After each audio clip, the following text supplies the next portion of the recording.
Hello, everyone, and welcome to the short show. I'm your host, Phil, at Phil Talks Footy. You can see my handle there in the bottom left. This is the short show. It's going to be short, like 15, 20 minutes. We'll see how I'm doing. See how things are flowing.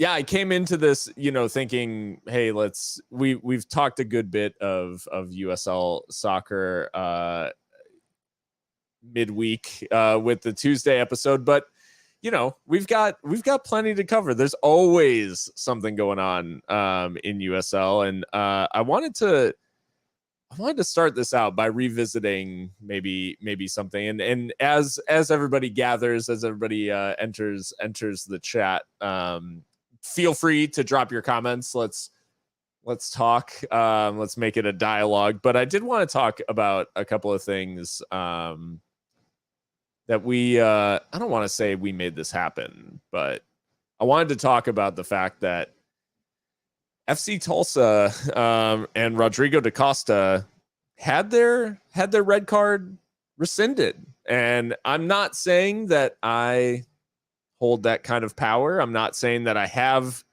that kind of influence. It looks like are we live now? It looks like we're live maybe now. Maybe it just started. I may have been maybe a little bit of a false start, but this is the short show. I'm Phil Bakke at Phil Talks Footy. So go ahead and follow me on Twitter if you haven't. But I think we're live now.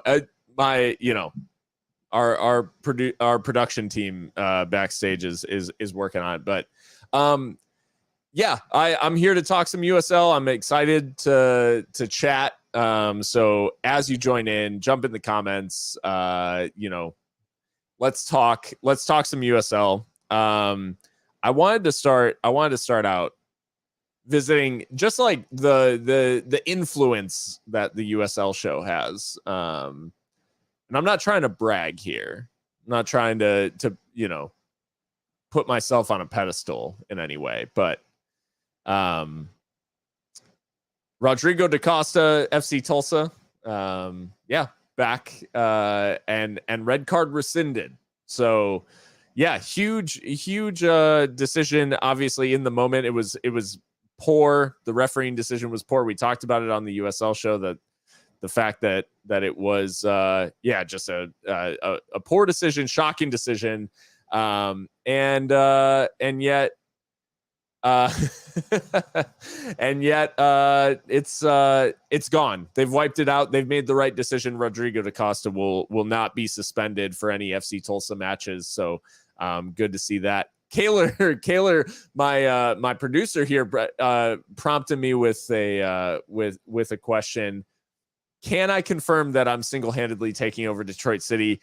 I wouldn't go that far, and I wouldn't risk suggesting anything like that with Detroit City supporters out and about. But I will say I will be at the match this weekend. So Detroit City taking on Charleston Battery. I'm really looking forward to catching a game at Keyworth. I think for those who don't know, and whatever, this is a short show, but I'm going to tell a long story. And you guys are stuck here, so it's fine. I am a longtime resident of soccer Twitter, a longtime resident of lower league soccer Twitter.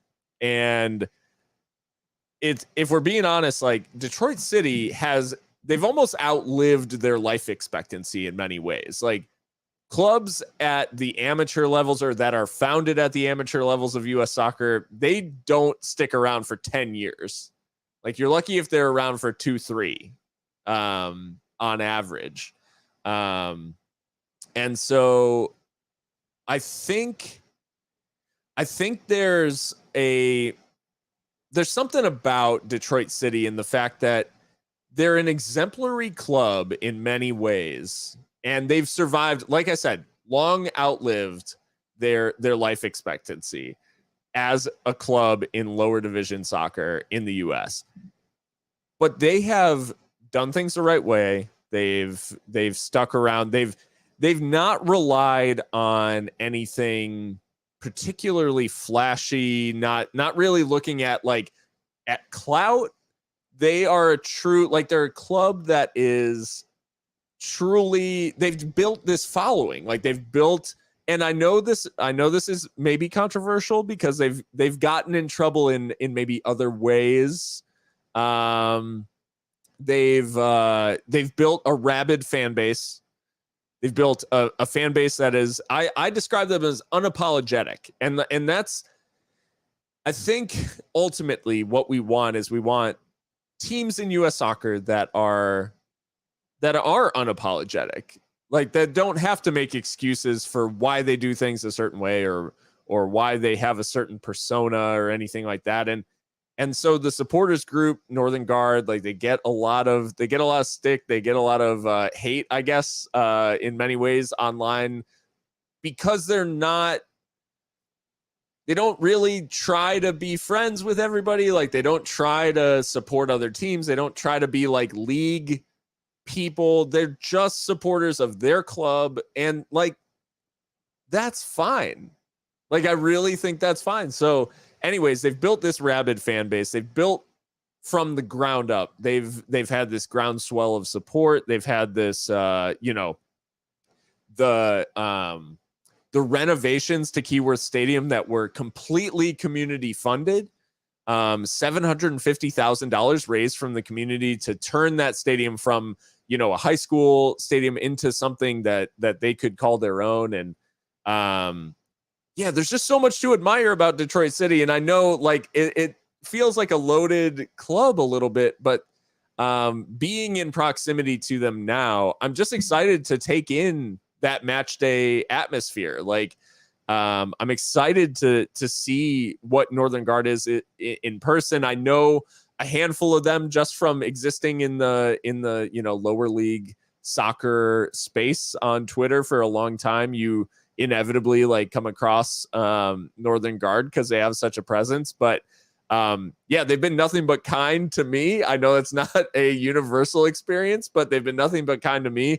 And I'm excited to take in a match at Keyworth. So yeah, I'm truly excited about this weekend and about this season for Detroit City, because this feels like reaching a level of stability that they've not had. They've been at, they've been in NPSL and NPSL Pro, the real ones of lower league soccer Twitter will remember the memes of the NPSL Pro days. And then, into NISA, which to this day has a lot of question marks around it. So the fact that they get to have their home opener in USL, it's a big step, I think. And it's a big step for the like long-term sustainability of the club. Not to say that they were ever in danger of going under or anything like that, because I think their fan base, they have the ability to keep that club going. But this is a different level for them. And it's just such an exciting time for a team that really built from the ground up. And credit at the end of the day. And I mean, I'm not the biggest like USL league guy. Like I'm not going to, praise every move that the league makes. Like I'm the fan of a team. At the end of the day, I'm a fan of El Paso Locomotive. I'm a supporter of El Paso Locomotive. But credit to USL for giving Detroit City, and a club like Detroit City that has some history, has some oomph kind of in this lower league space. Like credit to them for taking the chance and giving them a place where they can thrive. Like I love that Detroit City's part of this league. And I love that, it's not to say that it'll change the total landscape or anything like that. But for these clubs and these teams, Tampa Bay Rowdies, Indy 11, Detroit City now, they've come from other leagues, but they've added at the end of the day. They've been huge additions. Oakland Roots, like from NISA as well, huge additions to the league. And in terms of just raising the level of not just like the product on the field, but what they do off the field, like what what they have in terms of fan support, and transitioning this league, USL Championship, from a pseudo MLS reserve league with some independent teams into a truly independent Division II league for the US. It's awesome. And I think we're setting up an ecosystem now where these clubs are able to succeed, and that is what US soccer has been crying out for, because, as I said at the beginning, Detroit City has outlived its life expectancy. And now we're creating kind of a new paradigm around lower league clubs, and particularly second and third division clubs in the USL setup. So yeah, that's where I'm coming from. That's my soapbox. I've spent probably 3/4 of the show talking about that. And Rob, totally with you. I think the environment is great. The stadium is I think there's improvements to be done. Let's not forget, though, that there are other clubs in the league that have created amazing atmospheres in maybe less than ideal conditions. I mean, watching Phoenix last night, like, you won't hear me. I'm a Locomotive fan. Like, you won't hear me praise Phoenix all that often. Phoenix, that atmosphere against Monterey Bay in the opening game was enviable, I think, for many clubs throughout USL. Loud, and no one is looking at Phoenix's stadium and saying, like, oh, I want me one of them, like, it's like four, it's four sides of bleachers. Like, it's not anything crazy, but that place was loud. It was bumping. Like, the team matched that and certainly brought that out of the crowd in terms of the level of product that they provided. But I don't look at Phoenix's stadium and say, oh, everybody's like falling over themselves to get a place like that. And it was bumping. Yeah, it was a great atmosphere. Credit to Phoenix's fans, which, again, you won't hear that often from me, but no, credit to Phoenix's fans for creating an awesome atmosphere and packing that place out. Like, there were a lot of fans there. So there are places where maybe the venue is not, ideal. Maybe the venue's not, like, in our dream. I think all of us dream of that. We dream of the Lynn Family Stadium, right? Like, every team right now is chasing Louisville in terms of facilities. Like, that's the reality. Like, everybody wants that for their team. But in the meantime, there are some teams making atmosphere in some really cool places. Like, Al Lang just always, like, hits home for me because it is a baseball stadium straight up. And somehow Tampa Bay have created a really, really cool soccer stadium. Like, out of what is a baseball stadium, they've turned. Oh, and yeah, Kaylor, you're totally nailing the head. Yeah, Colorado Springs. I've left them out, and maybe by choice with them being Western Conference rivals, but yeah, Widener Field, Lynn Family Stadium, like, those are that's a gold standard. But there are other places where people are making just awesome atmospheres in less than ideal conditions potentially. Oh, and I didn't notice, Rob, that you're a San Antonio fan. San Antonio has a quality facility as well, as long as, pitch wise in the past, it's been questionable at times, and that's just, it's a reference. I don't know if you remember, Rob, the beach between Locomotive and San Antonio back in 2019, but yeah. Well, as we mentioned, like, there are a ton of places around the league that are getting it right in terms of facilities and getting it right in terms of atmosphere. And it's worth calling out that we've put a little series together. We put a little series together with with supporters from around the league for the USL show. The series is called Away Days, and the first episode of that is going live tomorrow. And it is going to be Colorado Springs Widener Field. So I do want to shout that out.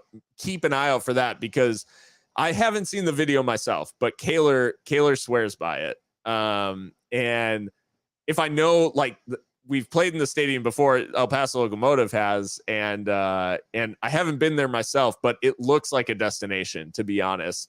And the cool thing about this Away Days episode, which is a series that we're putting together with content creators and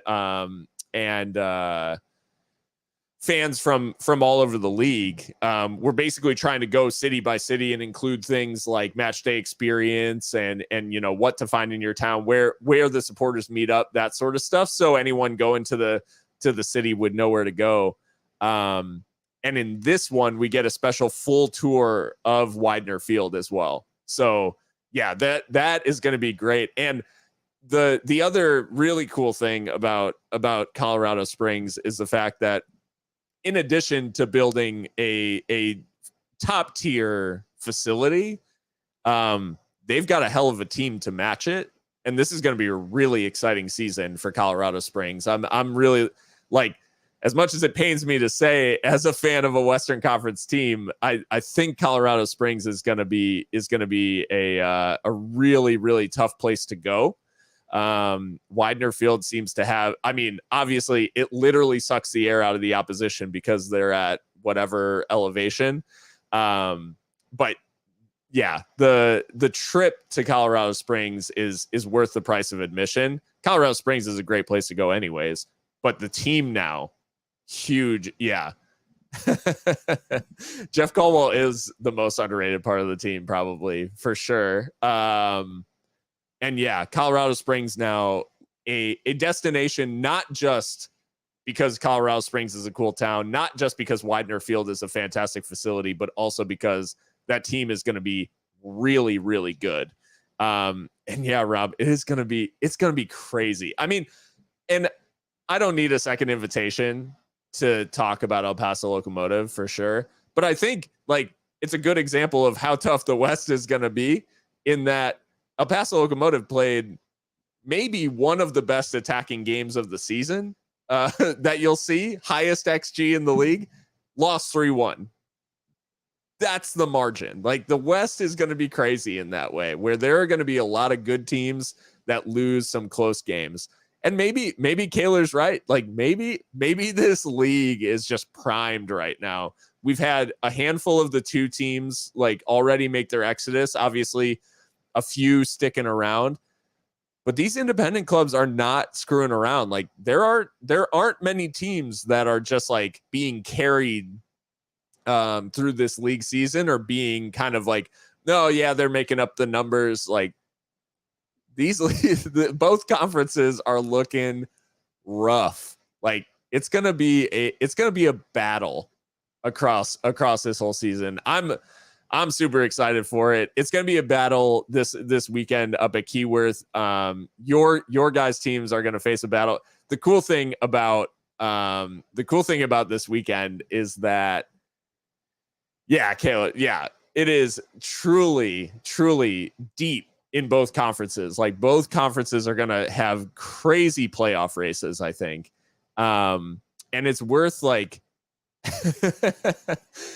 so I'm hoping New Mexico also hates playing in El Paso, because that is my weekend is going to be, I'm taking in the game up at Keyworth, and then I'm going to make my way home and watch what we've come to know as the Derby del Camino Real, which, the Camino Real, the Spanish royal road that ran from this, interior of Mexico all the way up through Santa Fe and into parts of California.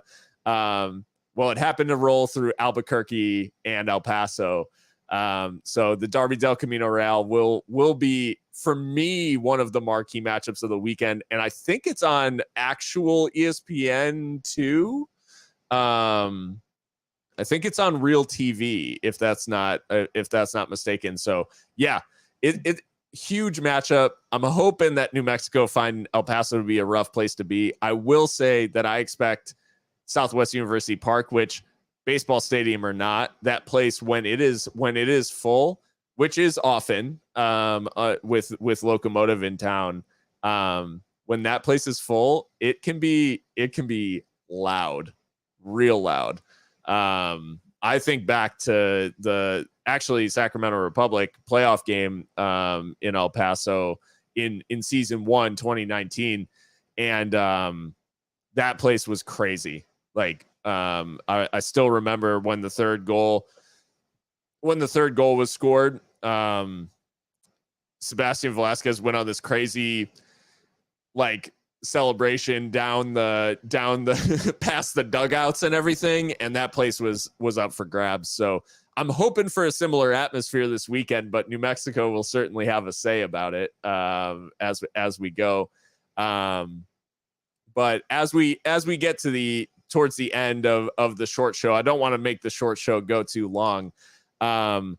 I think there's a few things that I just want to highlight. First and foremost is that, well, thanks for joining in. We are going to be doing this regularly. Mondays and Thursdays, I think, are going to be how we kind of like line this up. The USL show itself is going to air on Tuesdays, and then sprinkled throughout that, there's a bunch of more stuff that we're adding all throughout the year. We've got kit shows, which our very own Gio is kind of heading that, but he's got a couple of extra helpers to talk about new kits in the league. Well, Rob, I will say Yuma is probably not going to play. That would be my guess. Unless there's a big fitness crisis, I think Yuma's more of a clubhouse guy now. So we'll see how it goes, though. He does love a red against New Mexico. He got sent off in the first ever meeting at El Paso between these two teams when him and Santi Moar headbutted each other and both got sent off in the first edition of this rivalry. So kind of kickstarted the whole thing.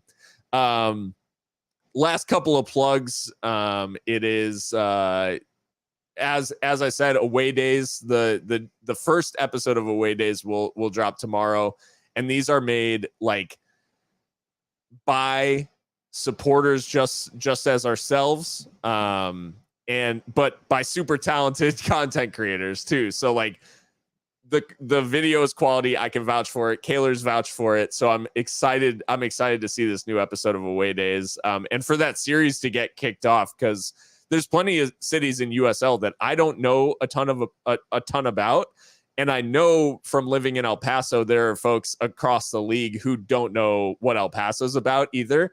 So it's just an awesome opportunity to learn about other cities, other leagues, other teams, I should say, and have an opportunity to learn like what it's like to visit, and if you'd want to pay a visit, because your team may take on that other club. So yeah, tons going on with the USL show, and basically something coming out almost every day of the week. So it is an exciting time. Make sure whatever platform you watch on, like if you normally watch on YouTube, if you watch on Twitch, if you watch on or if you listen after the fact on a podcast platform, make sure you're subscribed, make sure you're followed up. And if it allows you to like or leave a review or any of that stuff, like it helps this podcast grow, helps like get more eyeballs and ear balls to the show. And yeah, so if you enjoy it, if you're interested, do that, give us some love, and help us like send stuff to more folks in the US who may not know about their local USL championship side or League One side. Yeah, it is, we're spreading the gospel here, and I know I'm preaching to the choir, but we're really trying to grow the league, grow the following, grow everything around it and help kind of bring everybody in to what is local soccer played at a high level.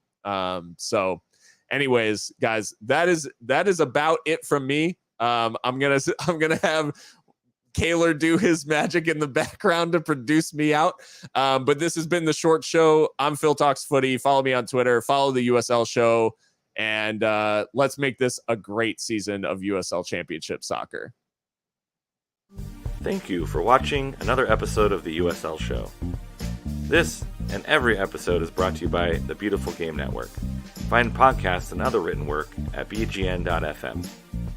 Once again, thanks for stopping by, and we'll see you guys again next week.